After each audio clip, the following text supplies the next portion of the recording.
Добро вечер. Кампањата влезе во втората половина, така што точно 10-тиот ден од денеска е гласањето за нови градоначалници и членови на општинските совети. И вечерашниве стори и репортажи се поврзани со локалните избори. Колку и какви пари трошат партиите и кандидатите за рекламирање на социјалните мрежи за изборите? Отчет нема.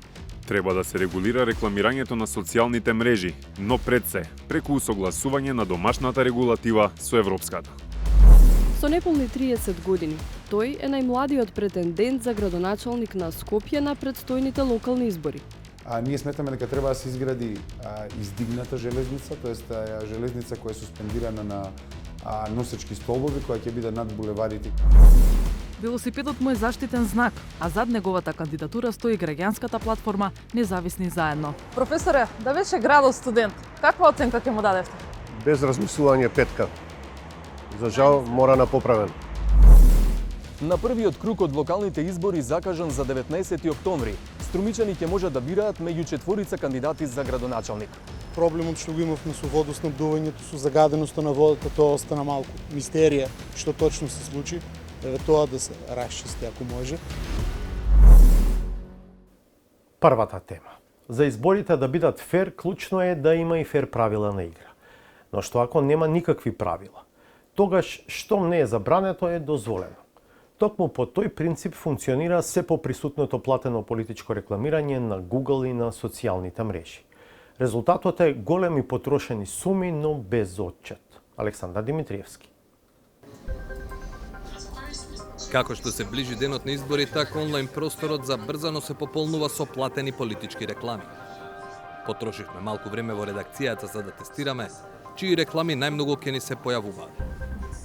Списокот е далеко од конечен, но често ни се повторуваа реклами на Христијан Мицкоски, Венко Филипче, Изет Меджити, Орце Ѓоргиевски, Каја Шукова, Амир Мециновиќ, Бујар Османи и други кандидати за градоначалници пред се од ВМРО ДПМН, Влен, СДСМ, ДУИ и Левица. Со платеното политичко рекламирање на социјалните медиуми многу посуштински се занимава фондацијата Метаморфозис. Тие го следат рекламирањето на платформите на Мета, Facebook, Instagram, Threads и WhatsApp, и тоа во 26 општини. Од оние 26 општини што ние ги мониторираме, односно кандидатите за градоначалници во тие општини, можам да кажам дека речиси сите се рекламираат на социјалните мрежи во овој период, во првите 7 дена од мониторингот. Со тоа што очекувано, најголем дел од средствата се потрошени од страна на двете најголеми политички партии, нивните лидери и нивните кандидати. Кога е во прашање Мета, таа нуди јавен пристап до дел од податоците поврзани со платените реклами за општествени прашања, избори и политика. Така, еве кој потрошил најмногу на кампањи во последниве 30 дена. Прв е Бујар Османи со околу 4100 евра, па Христијан Мицковски со околу 3300, Орце Ѓоргиевски со 3200, Изет Меджити околу 2600, Венко Филипче 2400, Сотир Лукровски 2400 и Александар Стојковски 2200. За кој било од овие профили да добие право да плаќа реклами, мора да исполни повеќе услови, вели Горан Ризаов. Но додава, процесот има празнини за да се знае сигурно кој навистина плаќа.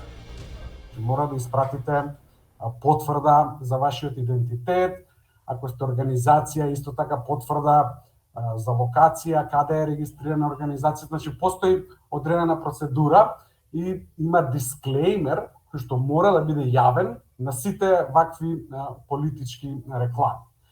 Меѓутоа, тој дисклеймер се поставува по така наречен ad account, значи налог кој што е специјално наменет за објавување на реклами. И сега пристапот до овој налог може да го имаат повеќе лица. Не мора да значи дека само името на Facebook пејџот или човекот кој што го носи тоа име има пристап до ad акаунтот.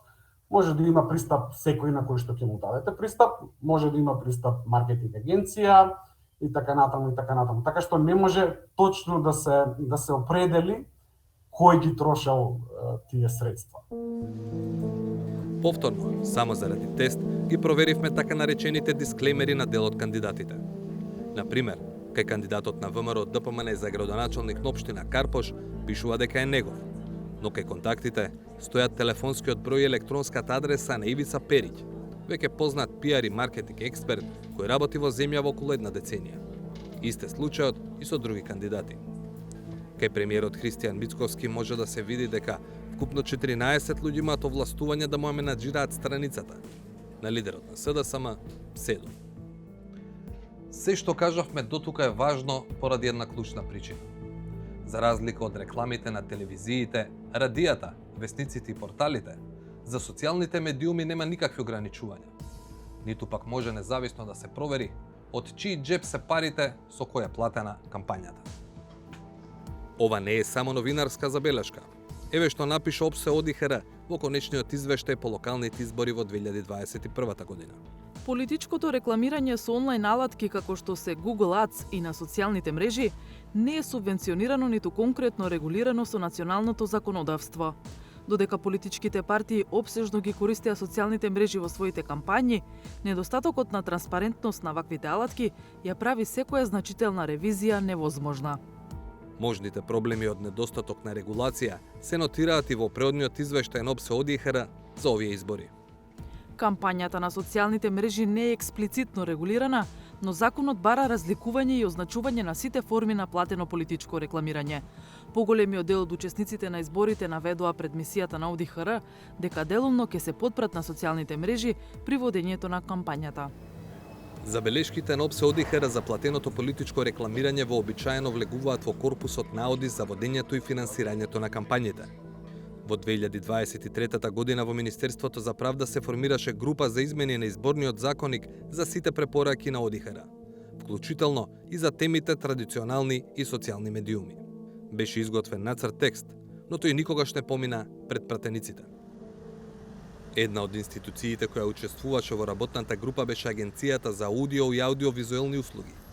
Тие вршат мониторинг над радиодифузерите за време на кампања.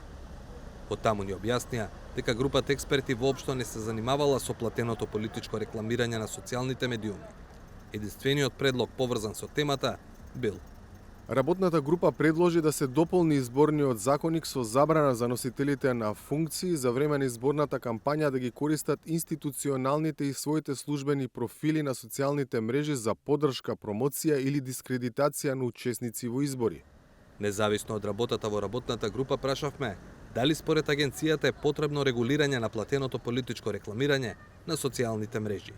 Треба да се регулира рекламирањето на социјалните мрежи, но пред се преку усогласување на домашната регулатива со европската, со актот за дигитални услуги и регулативата за транспарентност и таргетирањето на политичкото рекламирање. Дополнително, во изборниот законник треба да се додадат одредби со кои учесниците во изборите ќе се задолжат да обезбедат целосна транспарентност на податоците за рекламирањето објавено на социјалните мрежи и за потрошените пари за ова рекламирање. Законите се носат во собранието, а собранието го сочинуваат пратениците од различни политички партии. Па им поставивме исти прашања на 4 најголеми партии, односно коалиции: ВМРО, ДПМН, СДСМ, ВЛЕН и ДУИ. Дали поддржуваат или не поддржуваат регулација на кампањите на социјалните медиуми и зошто? Но и од кои причини препораките на ОПСЕ ОДИХР не се преточени во закон во собранието? Ни одговорија само од СДСМ. СДСМ од секогаш се залагала за регулирање на интернет рекламирањето и предлагаше своји решенија, но одредени политички субјекти тоа го попречуваа.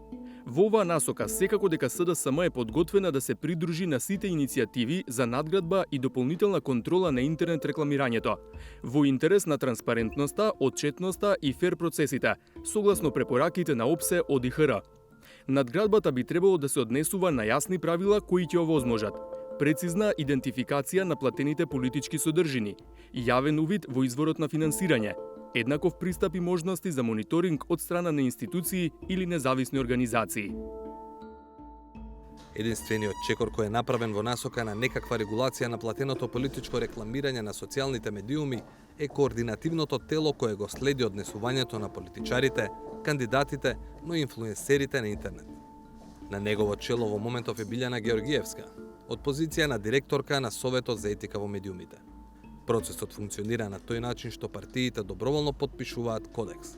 Се бара да бидат транспарентни за онлайн рекламирањето, така што секогаш јасно ќе се означат дека тие се нарачатели на политичкото рекламирање, а во случај кога нарачатели се трети лица, ќе се произнесат каква е нивната поврзаност со нив, со што се очекува да има многу поголема транспарентност на финансиите што завршуваат во на социјалните платформи за рекламирање и се бара или тие се обврзуваат дека ќе бидат транспарентни, односно ќе објават информации за потрошените средства за платено политичко рекламирање на социјалните медиуми и на други онлайн алатки. Но кодексот го имаат потпишано само 5 партии, меѓу кои ниту една од големите. Бројот на жалби е исклучително мал. Георгиевска се надева дека е така, бидејќи партиите се уште не слушнале за мисијата на координативното тело. Според истражување на Reuters институтот, 44% од младите луѓе на возраст од 18 до 24 години се информираат исклучиво на социјалните мрежи. Овие политички партии кај нас и независни кандидати, сите политички играчи што сакаат да учествуваат на локалните избори, имаат огромна одговорност, бидејќи овие млади луѓе се прв пат или втор пат гласачи. Тие прибираат информации за да го формираат своето мислење и да го дадат својот глас само на социјалните мрежи. Токму заради тоа, објавите не само што треба да бидат транспарентни, да биде јасно кој стои зад нив и да биде јасно кој дал пари за таа реклама, туку треба да содржат етички норми во обраќањето, да не содржат говор на омраза, да не бидат исклучиво црна кампања, негирачка за другиот, да бидат информативни, да го објаснат прашањето за кое себе се нудат како луѓе што ќе го решат тоа прашање. Во светот нема општо прифатен модел како е најдобро да се регулира платеното политичко рекламирање на социјалните мрежи.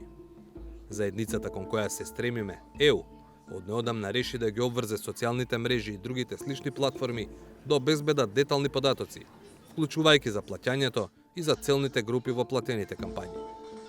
Google и Meta одговорија со забрана за платени политички кампањи на нивните сервиси во Европската Унија, бидејќи не можеле да ги исполнат барањата на Брисел. Во Македонија нема такви пречки, барем не додека партиите да дозволат измени на изборниот законник или пак земјата влезе во Европската Унија.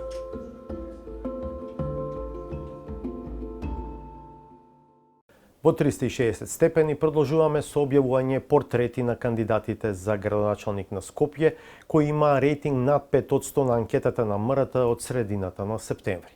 Минатиот четврток ги видовте сториите за Башкин Бакиу од Влен и Скендер Реджепи Зејт од Националната алијанса за интеграција, а вечерва ги представуваме независниот Горан Марковски и кандидатот на Левица Амар Мециновиќ. Гарена Николовска Ризвановиќ со профилот на Мециновиќ. Со неполни 30 години, тој е најмладиот претендент за градоначалник на Скопје на предстојните локални избори. Амар Мециновиќ е роден во 1996 година и е кандидат од редовите на Левица. По потекло е чаирчанец. Детството го поминал на улицата Дижонска. Растел во етнички мешана средина, па вели дека има убави спомени од маалската дружба. Не дека немало тепачки и поделби, но преовладувале заедничките игри. Многу голем број на деца се дружевме во Чаир кога јас растев, значи зборам буквално групи од 50-60 деца кои различни групировки кои потоа се собиравме највечер да играме граница. Тоа го памтам како една од најпријатните мемории, затоа што преку ден, например, машките генерално играа фудбал, девојчињата некои други нивни игри и највечер се собиравме, игравме сите граница и тоа беше многу убава меморија од моето детство, затоа што тука нели се собиравме сите, имавме симпатии меѓусебно и така да тоа е многу убава меморија од моето детство. Инаку да се занимавав со фудбал, играв овде на стадионот доле во ФК Балкан, тренирав кикбокс во Партизан кој е сега руиниран и меѓу другото тоа покажува дека децата како изминуваат генерациите се помалку и помалку понуди имаат за исполнето детство. Амар вели дека потекнува од семејство со скромни примања. Средината во која растел придонела рано во младоста да почне да се занимава со политика. Уште како студент на политички науки на правниот факултет при УКИМ, проценил дека левичарската идеологија му е блиска и одлучил да се приклучи на партијата Левица. Имам растено помеѓу деца и помеѓу мои врсници од социјални слоеви кои се при дното на општеството и сум видел како мои другари кои се хиперталентирани, јас до ден денес издвојувам еден многу експлицитен пример, јас имав другар кој имаше талент за пишување неприкосновен. Значи неприкосновен талент за пишување и заради социјалната состојба на неговото семејство тој денеска не се бави со тоа, напротив се бави со работа која е далеку од тоа само заради социјалните услови во кои живеел, така да со тоа што бев обкружен со еден таков круг на луѓе со кои имав комуникација, со тоа дека Скопје е отуѓено потполно од своите граѓани, ми има наведено на една таква идеологија и Левица ми легне многу природно во целата таа приказна. Амар Мециновиќ релативно брзо напредува во Левица и станува член на президиумот на партијата и портпарол. Од 2022 година е член на Советот на град Скопје, а по парламентарните избори во 2024 година влегува во собранието како пратеник на Левица од втората изборна единица. Сега сте пратеник. Колку се сеќавате на вашите први вработувања, први работни места кои ги имавте? За време на средношколските денови работев било какви физички работи, значи изборам работев на бензинска пумпа, работев како градежен работник, работев како курир, додека во иницијалните години од студиите работев во кол центар, неколку години работев во кол центар, во диспеч центар, додека потоа се префрлив и на фриленс работа и во годините помеѓу 22-та и 25-та, 6-та година работев како фриленсер, тоест работев на новинарски текстови кои ги продавав на платформи за фриленсери, семинарски работи кои за странски студенти се нарачуваат преку такви платформи. Мециновиќ е љубител на планинарењето. Вели дека ужива во искачувањето врвови и во планинарски експедиции, каде и го поминува најголемиот дел од слободното време. Па не случајно, неговиот избор на локацијата за снимање беше парк шумата Газибаба. Во моментов живее под кирија во Карпош, но Чаир ми е при срце и секогаш ќе го сакам Чаир, во идеални услови секогаш би го одбрал Чаир, ама реалноста е дека функционално општина Карпош е сега многу поубава општина за живење, затоа што ова општина наша тука ги имаше сите предиспозиции да биде најубава за урбаното живење, бидејќи е на централното градско подрачје, поврзана е убаво инфраструктурно со центарот на градот, ама тоа веќе не е. Вистина условите на живот во Чаир се влошени, така да за жал, поради политиките кои се водат во изминатите 30 години, неверојатно за функционалност би одбрал општина Карпош. Што е она што најмногу му пречи во градот? Мециновиќ вели дека е сублимирано во програмата за Скопје сега. 3 главни точки на кои се фокусира се решенија за јавниот превоз, загадувањето и јавните предпријатија. Ние сметаме дека автобускиот превоз треба да се одбива на 3 оски, тоа е оска север, оска центар и оска југ, и сите тие треба да ја хранат главната оска на превоза, тоа е оската исток-запад, тоест од Ѓорче до аеродром. Најголемиот проект кој ние го предвидуваме, сега ќе пробам да ви го експлицирам во најкратки црти, е еден проект кој би го решил превозот во Скопје за наредните 100 години. Тоа е проект кој навистина изискува пари, ќе влеземе точно и во цифри колку кошта сето тоа, но е потребно да тргнеме во насока на решавање на сообраќајот во Скопје за секога. Што значи тоа? Ние сметаме дека треба да се изгради издигната железница, тоест железница која е суспендирана на носечки столбови, која ќе биде над булеварите, која едноставно на едно друго ниво ќе се одвива, а таа би била во должина 13,2 километри. Која траса? Исток-запад, од Ново Лисиче до Ѓорче Петров. Тоа би било 13,2 километри со 20 станици. Изведувањето на овој проект во најбомбастични цени кои можеме да ги посочиме, во максимални износи кои ние ги имаме пресметувано, за набавка на возови за ваков тип на сообраќај. Тие возови би коштале негде од прилика 60 милиони евра, додека правење на двонасочна железничка инфраструктура во центарот на градот би начинело 460 милиони евра, така да целиот проект е 520 милиони евра. Со решавање на јавниот превоз делумно се решава и загадувањето на градот, но потребна е борба на повеќе фронтови, вели тој. Ние сметаме дека треба да се зајакнат капацитетите на комунална хигиена, да се зајакнат капацитетите на Дрисла. Дрисла е најфункционалното предпријатие во град Скопје. А ние сега имаме дискурс кој оди во насока да го оправда незиното потенцијално приватизирање. Ние сметаме дека Дрисла треба да се осовремени, да се направат капацитети за рециклажа во ингеренциите на самото предпријатие Дрисла, така да во суштина нашиот одговор за дивите депонии е зајакнување на комуналните служби кои треба да ја вршат таа работа и сметаме дека со еден силен одговор на јавните предпријатија може да се постигнат задоволителни резултати. Третата точка би беа јавните предпријатија. Како ќе го јакнете капацитетот на овие кои се должници за бари? Значи, логиката е многу проста. Јас како градоначалник во првиот иницијален период на мојот мандат, пред се, како прва мерка е тоа дека јас би сакал да имам состаноци со сите вработени на јавните предпријатија, затоа што за нас целата приказна почнува од работниците кои треба да ги извршуваат работите кои се однесуваат на услугите за граѓаните, така да прво треба да се подобрат условите за работа во самите предпријатија. Затоа што тие предпријатија се оставени без услови за работа. Немаат механизација, луѓето немаат лопати, немаат просто орудие за функционирање. Нашите возачи возат со ужасни автобуси, тие автобуси немаат делови, нашите возачи и нашите вработени во ЈСП на секои 3 месеци имаат протести затоа што не им доаѓаат плати, како во Флораком, како во ЈСП и како во многу предпријатија. И се додека ние не го ставиме работникот кој треба да ги заврши сите тие работи во фокусот, ние не ни можеме да очекуваме подобри резултати.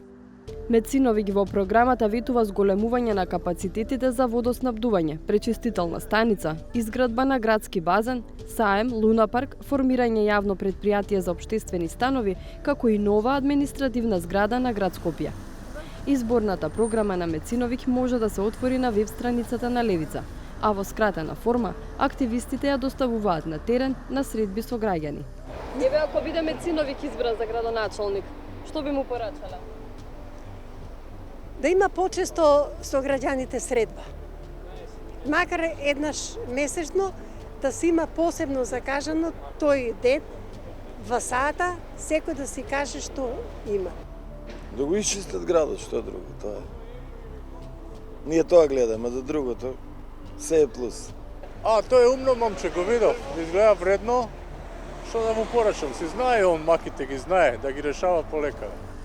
Бидејќи Левица остана без државни пари поради дупките во изборниот законник, Мециновиќ не може да се рекламира на телевизија, радио и портали. Па главната нетеренска кампања се одвива на социјалните мрежи. Таму очекува да придобие најголем дел од гласачите. Професорот од Градежниот факултет при УКИМ Горан Марковски, кој во трката за прв човек на Скопје поддржан од Независни заедно, вели дека решил да се кандидира затоа што не сакал да стои настрана и само пасивно да наблюдува што му се случува на градот. Препознаен во струката, мисли дека има решение за главните проблеми на Скопје. Сторијата за неговата кандидатура е на Славица Филиповска-Иванова.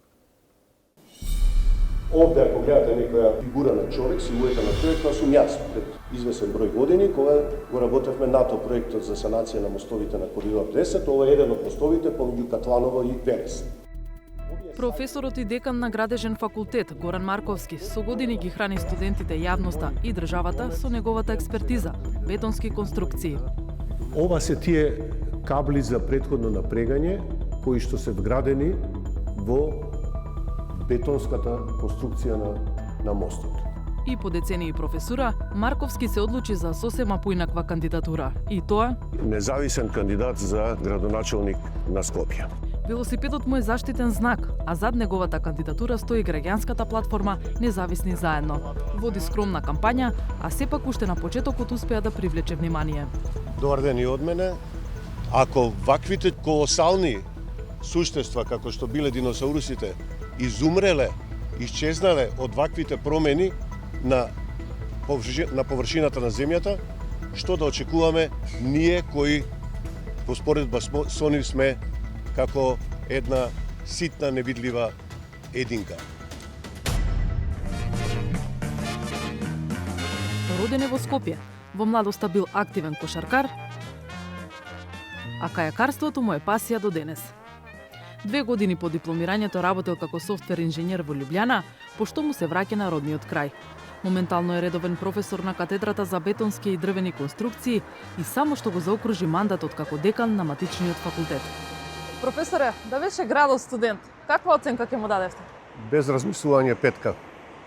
За жал, мора на поправен. Зошто рековте на поправен и како Скопје вие замислувате? Па затоа што градот ги изгуби сите атрибути што го чинат град. Да не зборуваме за метропола. Скопје е далеку од метропола, далеку од европска метропола. Скопје можеше да биде многу подобро за животот на неговите жители, за скопјани. Сега не само што не им овозможува убав и пријатен живот, туку и го загрозува и нивното здравје и нивната безбедност, она што практично е најургентно што треба да се смени и што престои како прва и основна задача на идниот градоначалник на Скопје. Така. Зошто еден човек, условно кажано, би ја напуштил комотната професорска позиција, докажам во струката, за да се зафати со решавање на градски проблеми, ако евентуално победите? Да, затоа што веќе на вистина не можев да стојам настрана, после толку години искуство во областа на градежништвото, после многу години мој општествен ангажман, особено во областа на струката, пасивно да наблюдувам што му се случува на овој град. Решив, ако сакате и мазохистички, да тргнам во оваа битка, за да со своето знаење и со своето искуство му помогнам на градот и на моите сограѓани. Марковски најчесто може да го забележите во реонот Буњаковец. Целиот мој живот, можем да кажеме, поминат во еден триаголник, помеѓу делот Буњаковец-Тафталиџе, гимназијата Орце Николов, каде што имам учено средно училиште, и градежниот факултет, односно Буњаковец како поголем локалитет. Моето движење најчесто е во овој дел на градот и тука се чувствувам и најдобро, нели, како на свое, што не значи дека нормално. Други активности или било какви други действија не вршам и во другите делови на градот, особено поврзани и со струката и со други дејности на моето живење. Тој им е добро познат и на трговците. Овде е една од тезките во кои што често пазарам, да. Добар ден, како сте? Добро, супер, ево, се активност. 20 години најмок. Поштен и честен човек, за мене се, за другите не се. Доаѓа си пазари, здраво, не праша ни колку е, што е, само си бара по-квалитетно и тоа. Дај врже да успее. Многу има да се поправи. Прво превозот, градскиот превоз во град Скопје, мислам дека е најболната точка. После ѓубрето да се исчисти, значи градот врие од ѓубре. Паркинг просторот, може би и тоа е на прво место. Верувате дека овој човек може да ги подобри работите? Па мислам дека ќе може. Мислам баш струката му е за тоа. Дека би можел нешто да направи урбанистички вака, да се посреди градот. Одличен човек, добро се неувозен. Некоја критика да слушнеме? Нема потреба. Критика за професорот, апсолутно. Зошто така мислите? Па, го знам години муштерија тука. Овој кандидат за градоначалник зад себе нема партиска машинерија. Затоа го нема на билборди, ниту на скапи спотови. Води главно онлайн кампања, а за тоа како да се представи пред граѓаните, користел и вештачка интелигенција. Мојот билборд е во джепно издание. Тоа е мојот билборд со кој што се рекламирам. Тоа е една моја стрип интерпретација како ChatGPT ме замислува во стриповска варијанта, а од задната страна е објаснувањето од ChatGPT зошто би гласало за мене. Така што на овој начин се обидувам да станам повеќе видлив во јавноста, немајќи пристап до оние медиуми кои што тоа многу полесно го овозможуваат. Поради најавата за дожд, Марковски мораше да го прифати нашето барање со автомобил да отидеме кај неговиот најголем адут – мостовите. Два моста стојат блокирани. Тој е проектант на двата последно изградени моста на реката Вардар во Скопје. Овој на улицата Лјубљанска и уште еден, Михајло Апостолски во аеродром. И двата се уште чекаат да бидат пуштени во употреба. Поради нерешени експроприација на имотот на едната страна од мостовите, тие се уште не се пуштени во употреба, замене од нејасни неразјаснети причини, тоа толку долго се влече и за жал нивната употребна вредност во моментот е нула, никаква, но се надевам дека во следниот градоначалнички мандат тоа брзо ќе биде разрешено и дека мостовите конечно ќе профункционираат. Мостовите се важни, вели Марковски, за сообраќајниот крвоток на градот кој се гуши во сообраќајен метеж. Го прашавме и за неговата визија за јавниот превоз.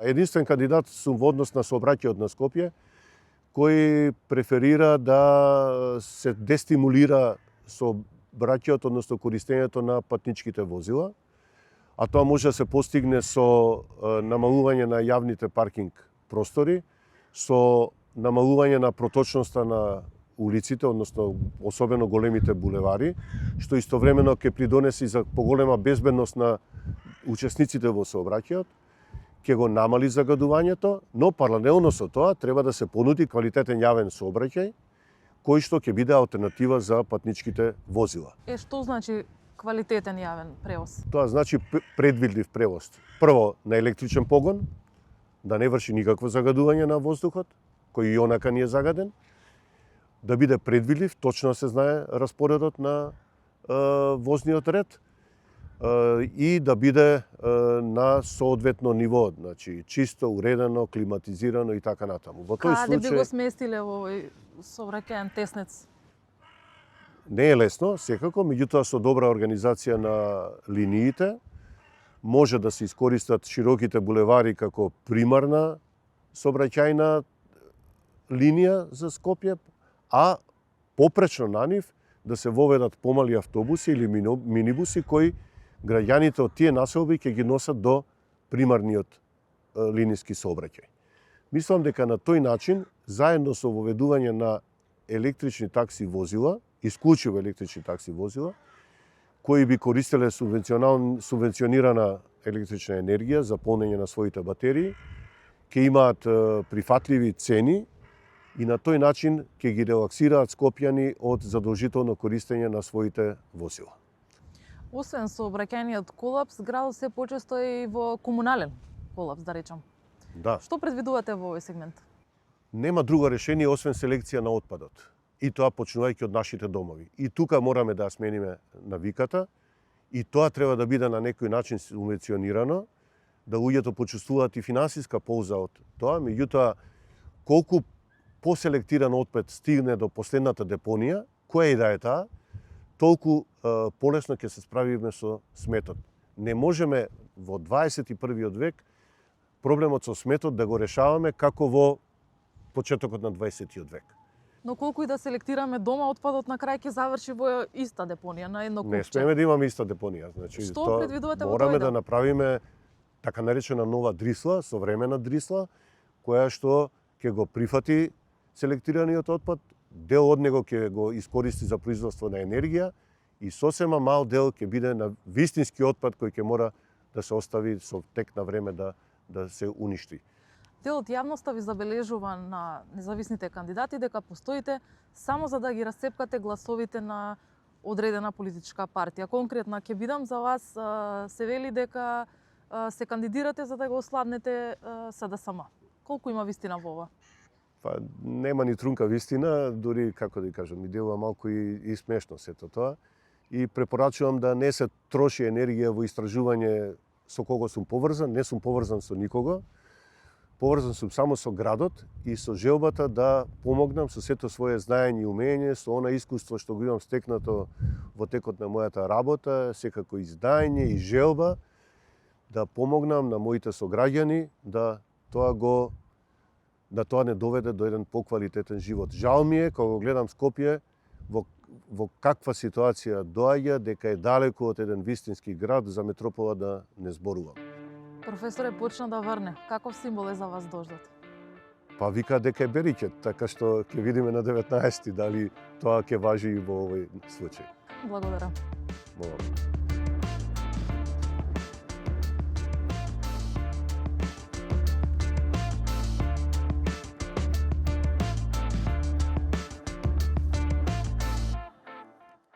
Продолжуваме. За Струмица е известно дека на овие избори ќе добие нов градоначалник. Кој ќе биде тој, ќе изберат гласачите меѓу четворицата кандидати.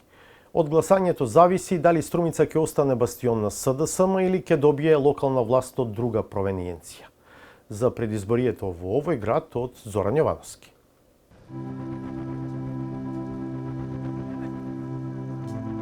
Струмица е општина со речиси 50.000 жители.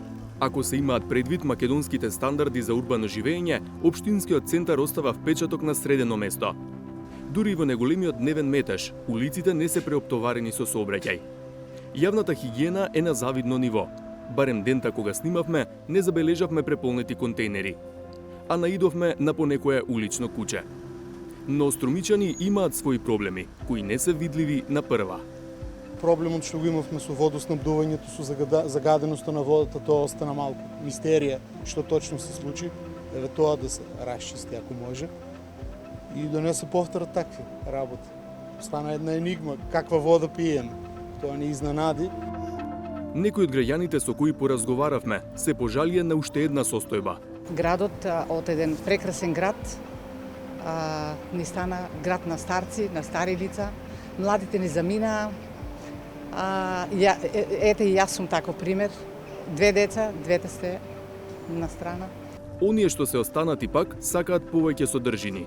Поготово за нас пенсионерите, нема никаде да одиш. Ако не е корзо и улица да шетаме, и паркот има за жал добар парк, нели?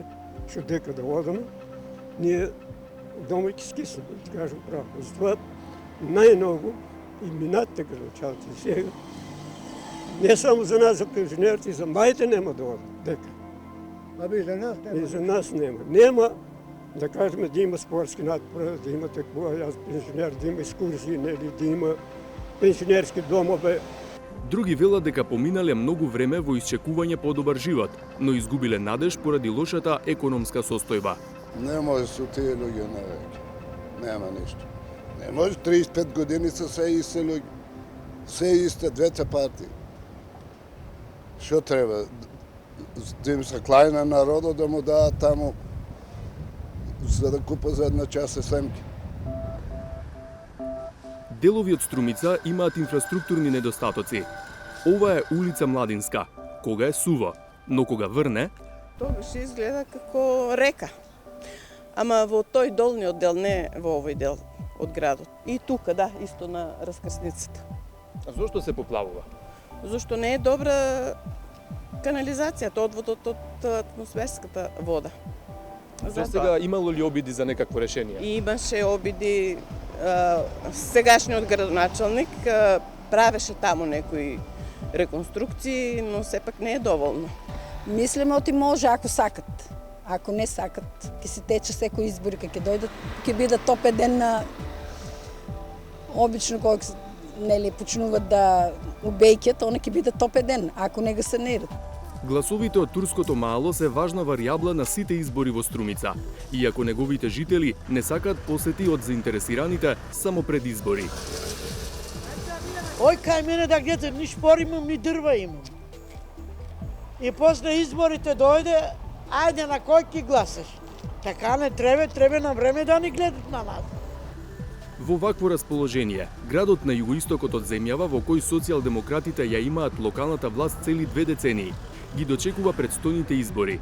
Според содржината на билбордите, кампањата и овде е во полнек. На првиот круг од локалните избори закажан за 19 октомври, струмичани ќе можат да бираат меѓу 4 кандидати за градоначалник. Петар Јанков како кандидат на ВМРО ДПМН, Маријан Даскаловски е кандидат на СДСМ. Единствена Македонија го номинира Ристо Цасконоје, а има еден независен кандидат, Драган Котуровиќ. Кандидатот на ВМРО ДПМН, Петар Јанков, кој доаѓа од приватниот сектор, смета дека на Струмица и се потребни вистински луѓе на вистински места. Вели дека меѓу неговите приоритети ќе бидат младите, со изградба на училишта, спортски сали и игралишта, ревитализација на патната и комуналната инфраструктура, како и квалитетна вода за пиење. Ќе извршиме акредитација на лабораторијата на Струмичкиот водовод, да ја вратиме до вербата на граѓаните во питкоста на водата. Како што се запознаени, минатата година имавме повеќе од 40 на дена, немавме питка вода за достава до нашите домаќинства. Се случија некои одредени проблеми И затоа наша цел е со самото доаѓање да ја обновиме лабораторијата, да го модернизираме, да набавиме нови озонатори кои моментално се повеќе од десетци години стари. Значи со набавка на нови озонатори, деструктор за прифаќање на неврзаниот озон, модернизација на лабораторијата и нормална акредитација на истата. Акредитацијата ќе биде извршена по одредени правила и норми. И со добивањето на таа акредитација граѓаните ќе вратат довербата во водата која ја користат. Маријан Даскаловски, кандидатот на СДСМ, е поранешен спортист. 4 мандат е председател на Општинскиот совет, а 1 мандат беше и пратеник. Чист воздух, зајакнување на комуналното предпријатие и економско закрепнување на општината се меѓу неговите приоритети. Значи, ние треба да ги мотивираме нашите приватни компании да вложуваат повеќе во општина Струмица, да отварат нови погони, да отварат нови работни места. Така ќе ги задржиме и младите да не ни одат во странство. Исто така треба да привлечеме и странски инвестиции. Како ќе ги привлечеме ако немаме добра инфраструктура? Значи треба ние, иако Струмица, еве гледате, имаме убави улици, булевари, меѓутоа имаме и бизнес центри, меѓутоа треба уште повеќе на тоа поле да поработиме, да Струмица да стане привлечна за нашите и повратници во странство и за воопшто за странските компании. Единствена Македонија го номинираше Ристо Цасконоје. Тој се кандидирал зашто смета дека политичкиот и економскиот систем во Струмица се доведени до пропаст. Изградба на дом за студенти и ученици, изградба на булевар, како и изградба на училиште со настава на турски јазик во турското Маало се негови приоритети. Основното училиште кај секој граѓанин е основно и бесплатно. А овие таму луѓе и ВМРО и СДС ги лажат од 90 година наваму ќе ви направиме училиште, ќе ви направиме. Не може да се гради држава без училиште, посебно на свој јазик.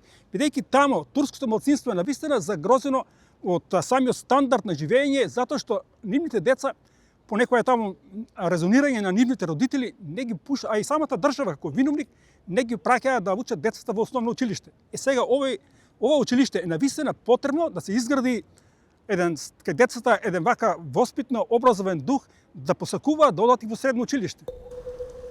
Единствен независен кандидат е Драган Котуровиќ. Вели дека неговиот мотив за кандидатура е да го запре криминалот и крадењето. Нема официјална предизборна програма, а ако стане градоначелник, прво ќе се зафати со ревизија на досегашното работење во општината. Јас кога би влезел у собранието на Струмица, прво да видиме што се дешава таму. Колку пари се открадени, како се открадени, што се е работило, како се е работило. И да видиме дали имаме средства ние да поправки да направиме у градот за тие работи. Дали се оставиле барем некој денар у собранието на Струмица. Значи, да се прекине, мојата програма е да се прекинат некои работи и да почнем да градиме Европска Струмица, да направиме град како што се личи. Имаме некои многу работи што треба да се дополнат, што се испуштени од СДС колку години на власт или ВМРО и така на така. Не ме интересира кои се били од тие партија. Не сакам да слушам за партија, не ме интересират партија, ме интересират честни човеци. Со оглед дека некои жители на Струмица имаат големи очекувања од овие локални избори, а други како да се рамнодушни, ги прашавме кандидатите што би им порачале. Ние го гледаме расположението на нашите сограѓани како тоа сме прифатени меѓу граѓаните и ги гледаме по тоа позитивно расположение и убедени сме во нашата победа. Би им кажал на граѓаните дека имам визија за општина Струмица како ќе се развива во наредниот 4-годишен период. На граѓаните ќе им порачам навистина треба да излезат сите и да размислат за кој кандидат. Затоа треба да се постави прашање кој кандидат што сторил. Јас нема да крадам, јас гарантирам дека нека ако постои институција да подпишам дека се од мојата плата ќе си живеем, од моите приходи што ме следуваат од како гранчани, ќе подпишам дека нема едно денарче да земам повеќе од тоа што ме следува. Ветувањата се големи, па на идниот градоначелник на Струмица му останува вредно да работи, за да не останат само празни зборови.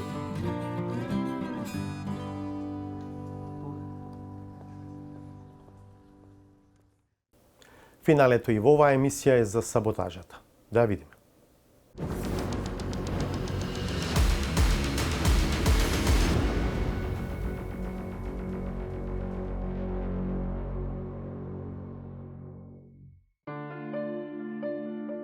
Демократијата бара трпение и издржливост. Незината срж е во правото на избор, а тоа најчесто се ефектуира низ разгледување на политичката понуда, но и врз елоквенцијата и статусот на потенцијалните кандидати за незини представници во институциите.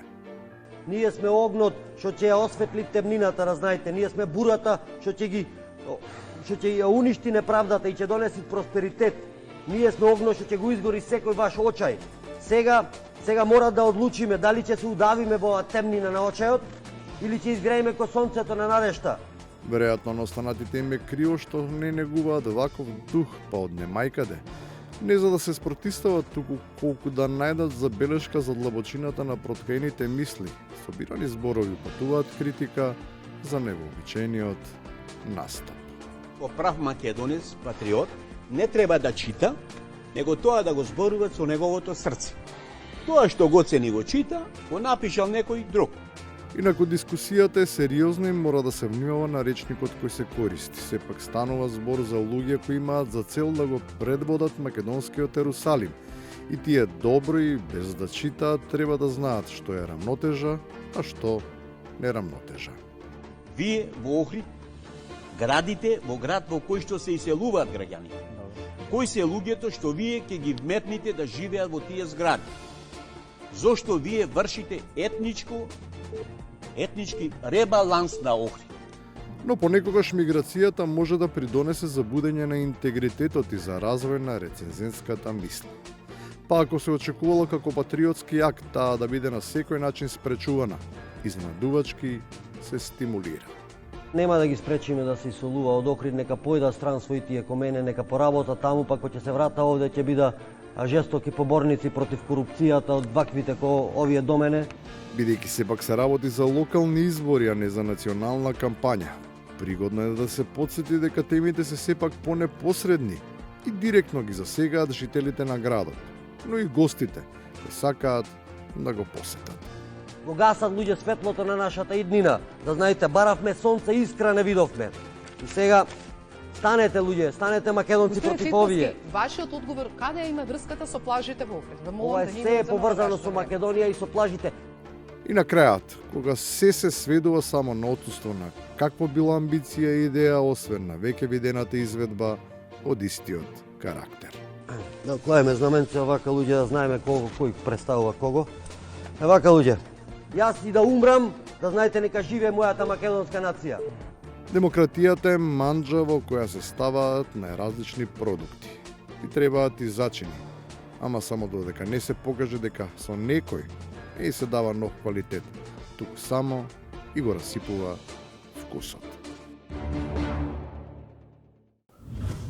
Толку за вечерва. Благодарам што бевте со 360 степени. Ве поканувам да не гледате повторно в понеделник во 21:15.